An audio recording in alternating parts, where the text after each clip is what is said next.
The Prophet ﷺ said some people, they go to bed as believers, but they wake up as disbelievers. Some people go to bed as disbelievers, and they wake up as believers. But this word submission is very, very important to understand. First question we should have is submission to whom and to what? What is it for us as Muslims? What is the objective that we seek to establish in submitting to Allah? What's the objective? Because we know we must submit to Allah only. I want you to hear me very clearly.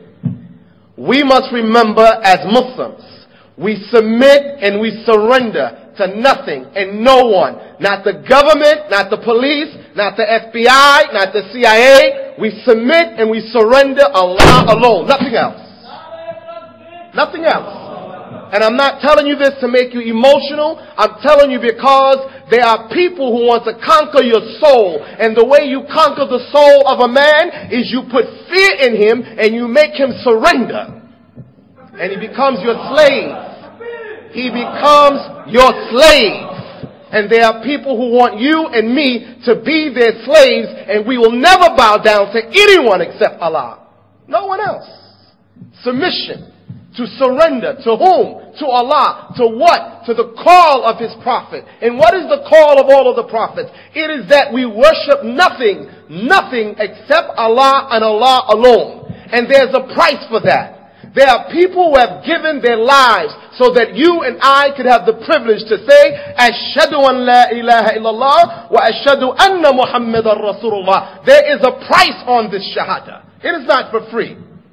There are people from the beginning of time who have died for this truth that we say we want to be recipients of. We need to know today there's a price that has to be paid if you want to walk with Allah. And it's not going to be easy, and you don't have time to waste believing that you're young and that you can involve yourself in sport and play, because when the enemies of truth drop the bombs on the world of Islam, the number one targets and the number one people that suffer the most, it is the children who suffer. It is the old. It is the women. They become widows and they poison the waters and the air, and the children are born with cancers and other diseases. So I don't want you to think today we're young Muslims. We can cool out. We got time. We don't have to submit to Allah yet. You should submit as soon as possible and report for duty. And find yourself a commanding officer who can give you the proper guidance and the best example to his or her ability so that you can get right with Allah. For the pleasure of Allah. Don't become a good Muslim for no one else. When you submit, you're submitting not to your mothers, not to your fathers, not to the imams, not to institutions. When you submit, you want to submit yourself to the creator of this world. Because what we're doing, we're wasting our time. Busying our time with lahiyah. Those wasteful things. We call an amusement park a malha. You know, a place where you go and just waste your time. Watching some TV. So we have to look at it. What things are we doing that we're wasting? Where is it where Allah tells us, Al-Hakum with the Kathir? Where do you fall into that? So let's look at it. Important and urgent. What is something important and urgent? Well, when you have to take someone to the hospital, may Allah protect us from that, then that is important and urgent. So important and urgent is something that cannot be put off normally.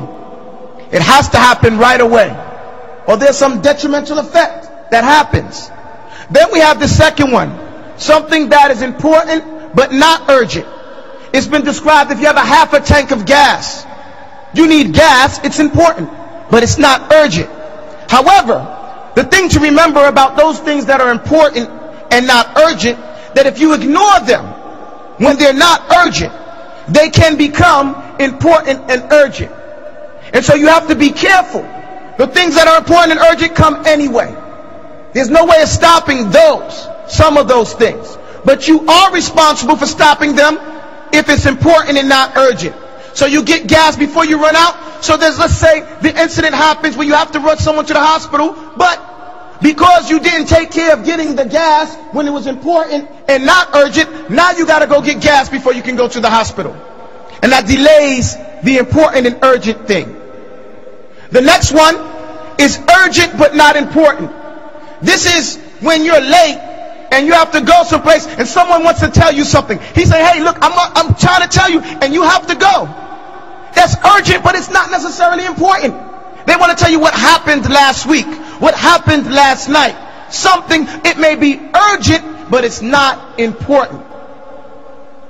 So you have to watch out for those things that are urgent but not important.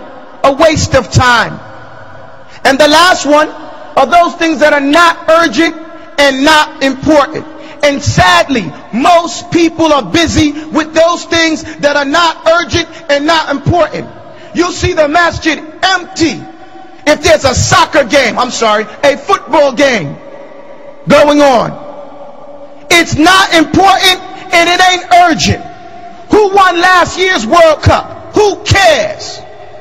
What's that going to do for you? How's that going to get you into Jannah? But you'll see some people stop talking to each other if there's some non-important thing on a game affect their country. We need to reflect on our time, because that's what we're wasting.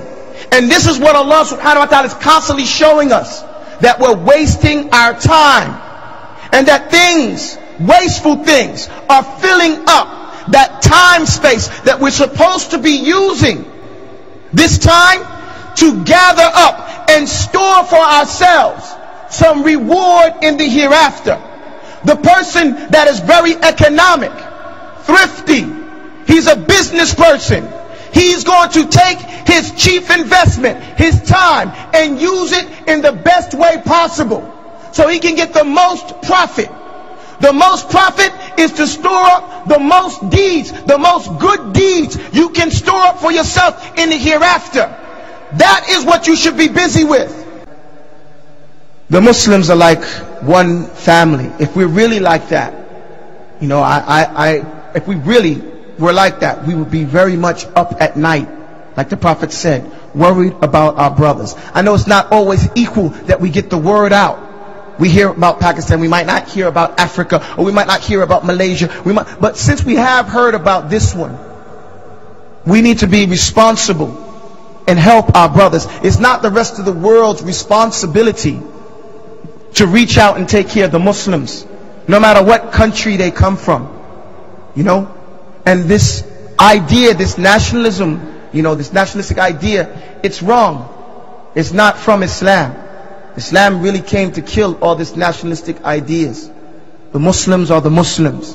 3.2 million people are reported to be displaced.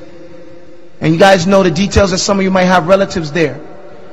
The Prophet ﷺ said, whoever begins a good sunnah, you know, and he spends his money or does something, and this was in the context of spending. Because one time the Prophet saw a bunch of people come forward and they didn't have much, even clothes. And then their swords were hanging from their necks, the mudar. And the Prophet told Bilal, you know, give us some mercy, called the adhan. And when he did, they prayed. And after they prayed, one man, he said, look at your brothers. He said, Taqullah, look at your brothers. And then the people sat there. And then one man got up and left and came back with clothes and food. And he just put it there. And then other people started doing the same. And then in this context, the Prophet ﷺ said, whoever starts a good sunnah, right? Whoever does this, a good sunnah, and then everybody else follows him in that sunnah, then they get the reward for what they did and what everybody else did without decreasing the other people's reward. Let us open our hearts. We forget the things we can do. If you don't have money, make dua. Dua is the weapon of the believers. If we really believe in Allah, wallahi, make dua. And if you come out your pocket, understand that Ali ibn Abi Talib said, where a man spends his money is proof. This is his proof, what he really believes in. While you're in the bed sleeping at night, it's a blessing. Sleep is a blessing. You're tired and you sleep, and some people don't want to get up, but as a Muslim you have to get up even though you're tired. You have to get up before the sun rises. You have to get your children up. They have to get up. But come on, we got to get up. We got to worship Allah. You got to get up. You got to get up every day. You got to get up every morning. You got to get up. Come on, you got to get up. You teach them 5 to 6, 7 years old. Come on. Where you going? We're going to worship Allah. Come on, let's get up. So Allah give you food. We had this wonderful food tonight. Wonderful dinner. So whatever He gives you, you got to give something up. So every year, here come Ramadan. You give up, he give you food, so I say, okay, Allah, I'm not going to take everything, Ramadan, for the whole month. During the daylight hours, I'm going to give it back to you. Allah give you a wonderful, beautiful wife. Say, Allah, thank you for my wife. I'm going to give it up, Ramadan, for you. So whatever Allah give you time, then you give back some time to the masjid. Allah gave you a mind, a beautiful mind, an intelligent mind. Give something back. Allah give this young girl a beautiful body. She looks beautiful. What she do? She covered up for Allah. She shows her gratitude to Allah. And go back now to the challenge of Shaitan. Know what he said? وَلَا تَجِدُوا أَكْثَرُهُمْ شَاكِرُونَ. You will not find most of them grateful. So the whole idea with Shaitan, the devil, is to make the people ungrateful to Allah. And that's why all these people, they're ungrateful for all that Allah has given to them. And they turn their backs on Allah. Don't be preoccupied with White House politics. And don't be fooled by those little Eid dinners where they bring a few little Muslim kids to the little government houses and the Muslim brothers get the little Kodak moments with the president and the chief of the Pentagon, and the little flag waving, and the president and them will read, Islam means peace, and we get excited. Oh, you heard the president? He said Islam means peace. He has the Holy Quran. Don't be stupid. Bring you to the White House and give you a Ramadan meal, and then drop bombs on your brothers and sisters. What's wrong with you?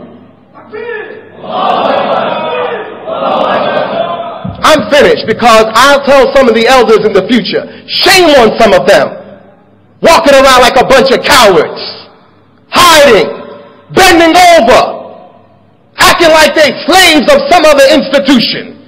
Worship Allah. Everybody must die. Death is written for everybody. Don't be afraid of death. You are born to die. And all of us gonna die. And I'm not telling you to do nothing crazy. I'm not talking about violence or terrorism, nothing stupid like that. But don't be afraid of anyone.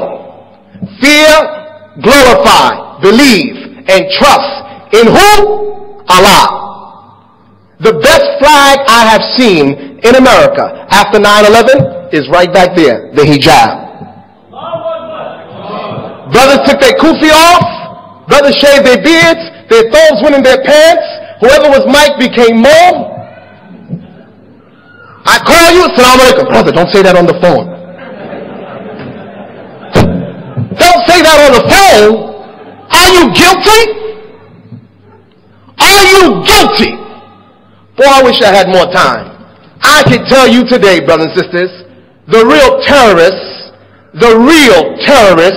are the people who profess to bring peace and democracy and liberation to the world. The blood of the innocent is all in their hands, and they're like vampires.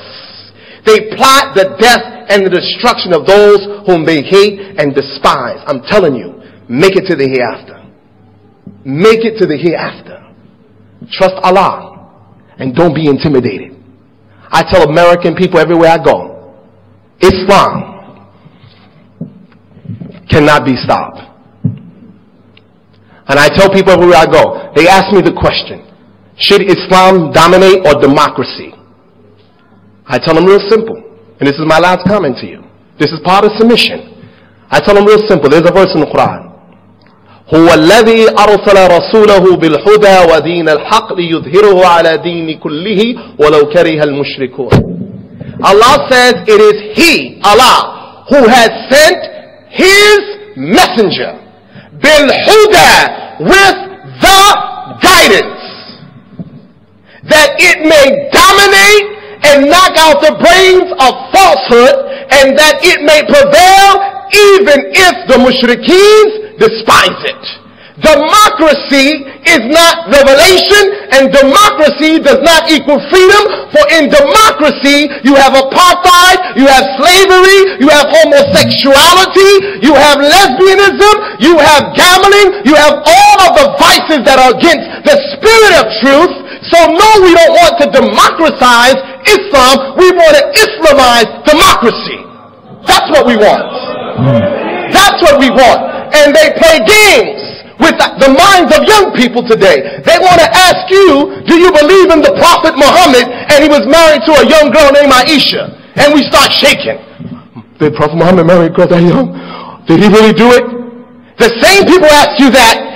They marry men unto men and women unto women. You gotta wake up. You got the best message and the best example. You gotta know that you are the lions of the jungle. Don't turn into a pussycat. May Allah bless you. Assalamu alaikum.